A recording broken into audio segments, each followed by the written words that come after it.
तो स्टार्ट करते हैं हम लोग। जो मैंने सीरीज स्टार्ट की है जावा प्रोग्रामिंग के लिए, कि आपको जावा प्रोग्रामिंग आ जाए प्रैक्टिकल के थ्रू। यहाँ पे मैं पीपीटी के थ्रू कुछ भी एक्सप्लेन नहीं करूँगी।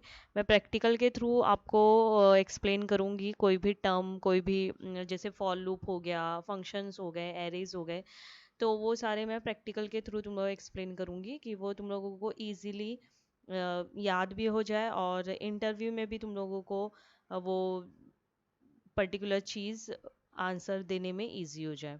तो यहाँ पे जो हम लोगों को क्वेश्चन है, print multiplication table of a number up to 10।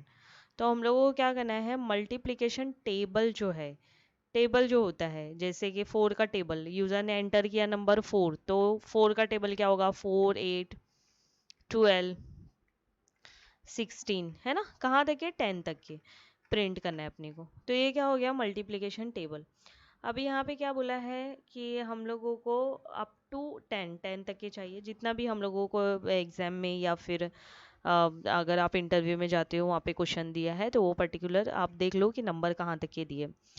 तो जब भी ऐसा कोई क्वेश्चन आता है कि आपको एक स्टार्टिंग नंबर और एक एंडिंग नंबर आता है, तो सबसे पहले ये याद रख लो कि उसके लिए हम लोग क्या यूज़ करेंगे, लूप यूज़ करेंगे। हमेशा स्टूडेंट्स को ये प्रॉब्लम होती है कि लूप हम लोग कब यूज़ करें ना। तो लूप जहाँ पे आपको एक इनिशियलाइजेशन, कोई एक स्टार्टिंग वैल्यू दी गई है और एक एंडिंग वैल्यू है, और आपको इंक्रीमेंट करते रहना है, तो हम क्या करेंगे, लूप यूज़ करेंगे। तो बेसिकली लूप यूज़ होता है रिपीटेशन के लिए। कोई पर्टिकुलर स्टेटमेंट है, उसको हम लोगों को रिपीट करना है, तो हम लोग क्या यूज़ करते हैं, लूप यूज़ कर सकते हैं। तो लूप होता है, वाइल लूप है, फॉर लूप है, डू वाइल लूप है। आप कोई भी एक लूप यूज़ कर सकते हो, क्योंकि तीनों लूप में जितने भी लूप है उसमें क्या चीज़ें होती है कि इनिशियलाइजेशन होता है। मतलब हम लोग स्टार्टिंग पॉइंट बताते हैं कि कहाँ से स्टार्ट करना है, कहाँ से वो चीज़ पर्टिकुलर स्टेटमेंट कहाँ से आपको रिपीट करना है, और एक एंडिंग रहेगा और एक इंक्रीमेंट या फिर डिक्रीमेंट रहेगा। तो ये लूप हो जाता है, तो लूप हम लोग यूज़ करेंगे इसमें। तो स्टार्ट करते हैं हम लोग प्रोग्राम। ये याद रखो कि ये लास्ट प्रैक्टिकल में भी मैंने बताया था कि स्कैनर ये जो है, import java dot util dot scanner, ये क्या है, हम लोगों का पैकेज है। पैकेज हम लोग कब यूज़ करेंगे, जब हम लोगों को उसमें की कोई पर्टिकुलर क्लास जो है वो यूज़ करना है ना।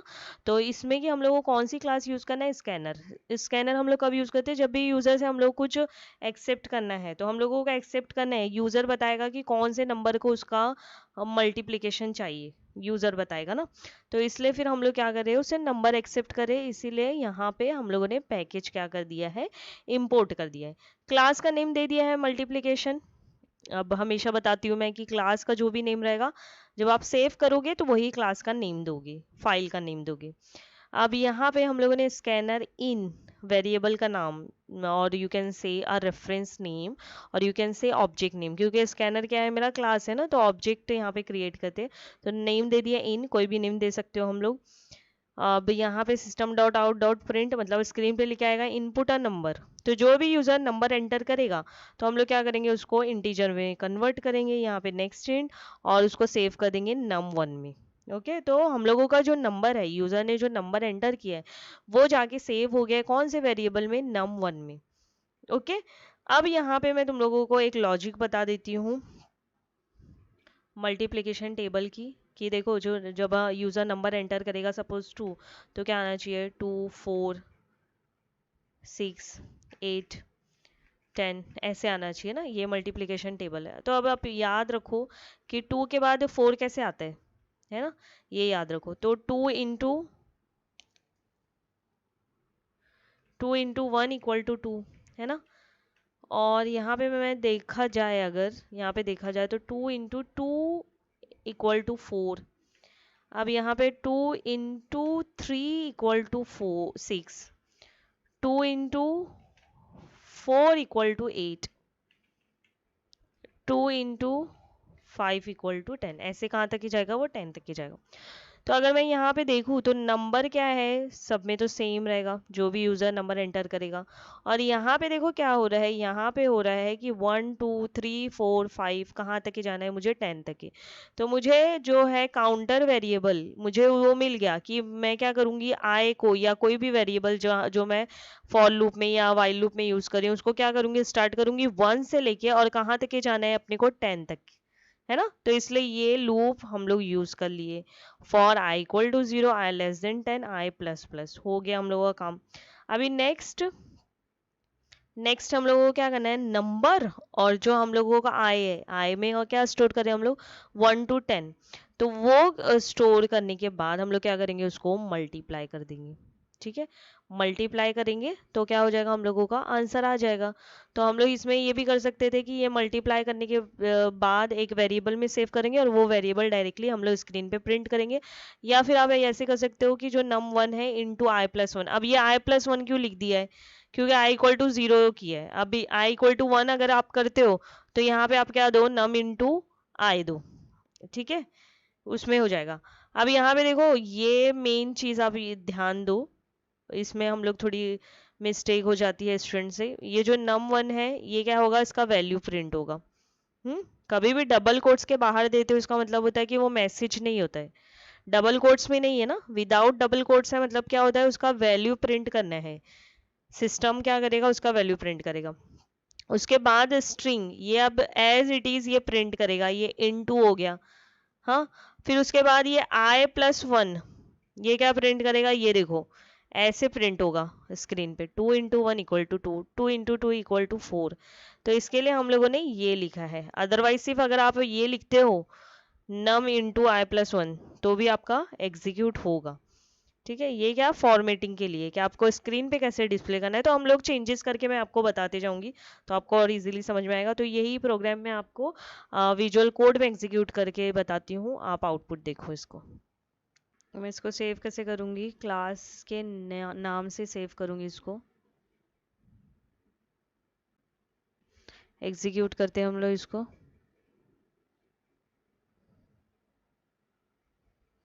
यहाँ पे देखो आया है इनपुट अ नंबर। हाँ, नंबर मैं यहाँ पे दे देती हूँ, मैंने दे दिया 6। अब एंटर करूँगी, ये देखो आ गया मेरा आउटपुट। ये देखो 6 × 1 = 6, 6 × 2, है ना, पूरा मल्टीप्लिकेशन टेबल कहाँ तक है, 10 तक है। अब मैं आपको चेंजेस करके भी बताती हूँ, जो जो मैंने बोला था कि अगर ऐसे लिखेंगे तो भी आएगा। तो फिर ये होता है कि मैम ने फिर क्यों ऐसा लिखा, तो ठीक है ना, हम लोग यहाँ पे चेंजेस करके मैं बता देती हूँ। i = 1, अब यहाँ पे इक्वल लगा दूँ, है ना, 10 तक के जाएगा। अब यहाँ पे क्या चेंजेस कर दो, यहाँ पे चेंजेस कर दो num इंटू आई। ठीक है, ये एक चेंजेस बता दे रही हूँ। ये हम लोग एग्जीक्यूट कर देते हैं।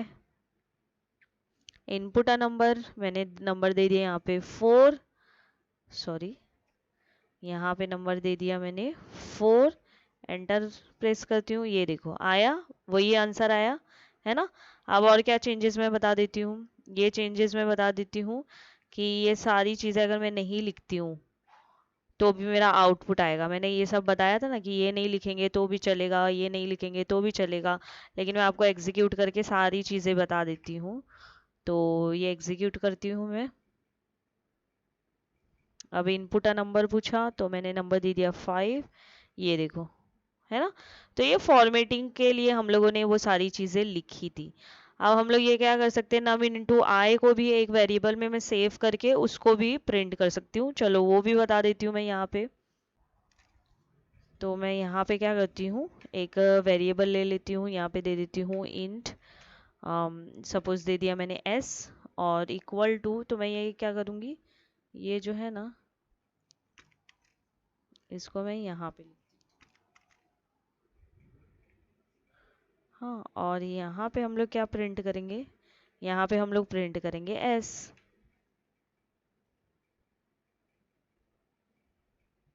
ओके, हो गया। अब मैं एग्जीक्यूट करती हूँ इसको। इनपुट नंबर पूछा, मैंने नंबर दे दिया 8, ये देखो आया। तो मैंने सारे पॉसिबिलिटी बता दी कि अगर हम मैं ये चेंजेस करती हूँ तो भी यही आउटपुट आएगा, वो सारा बता दिया है मैंने। आप जैसे जो हिसाब से आपको करना है वो आप मेथड यूज़ कर सकते हो। तो ये रहा हम लोगों का मल्टीप्लिकेशन टेबल। आई होप कि आपको फॉर लूप भी समझ में आ गया होगा। तो ये सीरीज़ में मैं ऐसे लूपिंग का अलग से नहीं बता रही हूँ, ये मैं प्रैक्टिकल के थ्रू बता रही हूँ, क्योंकि बच्चों को क्या होता है कि थ्योरी समझ में आ जाती है, फिर प्रैक्टिकल में प्रॉब्लम होता है। तो इसीलिए मैं प्रैक्टिकल में ही हर एक चीज़ एक्सप्लेन कर दूंगी कि तुम लोगों को इजीली हर एक चीज़ समझ में आ जाए। ओके, तो इसका भी कोड का लिंक मैं डिस्क्रिप्शन बॉक्स में दे देती हूँ। अगर कुछ आपको थ्योरी से रिलेटेड कुछ भी क्वेश्चन हो तो आप कमेंट बॉक्स में लिख सकते हो। Thank you.